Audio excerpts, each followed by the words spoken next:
পৃথিবীর উত্তরে অবস্থিত ঠান্ডা একটি দেশ, যেখানকার বাতাসে মিশে থাকে স্বচ্ছতা।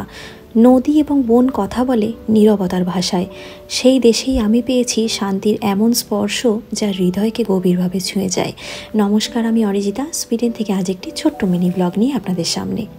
সুইডেন পৃথিবীর উত্তর দিকে অবস্থিত এক শান্ত শীতল দেশ, যেখানে জীবনযাপন মানে শুধুই সরলতা আর প্রকৃতির সাথে নিবিড় সম্পর্ক। এখানে মানুষ নিজের জীবনকে জটিলতার বাইরে নিয়ে যায় ভীষণ শান্তিপ্রবণভাবে বসবাস করবে বলে। প্রতিটা মুহূর্তকে উপভোগ করে। তাদের জীবনযাত্রায় কোনো চাকচিক্য নেই। সাধারণ পোশাক, সাধারণ খাবার দাবার, ছুটি পেলেই প্রকৃতির মাঝে হারিয়ে যাওয়াই তাদের আনন্দ।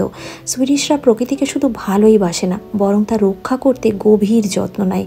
এখানকার মানুষদের প্রতিটি পদক্ষেপে প্রকাশ পায় জীবনের সরলতা, শান্তির একটা বিশাল বড় স্বাদ, যা দূর থেকে দেখলে মনে হয় যেন তারা পৃথিবীর ব্যস্ত ও গোলযোগ থেকে এক মধুর ছায়ায় আশ্রয় নিয়েছে। সত্যি, সুইডেন একটি দেশ যেখানে শান্তি, প্রকৃতি আর সরলতার মিলন চোখ ও মনের দুই দিকেই অদ্ভুত প্রশান্তি বয়ে আনে। কেমন লাগলো ছোট্ট ভিডিওটা জানাতে কিন্তু ভুলবেন না।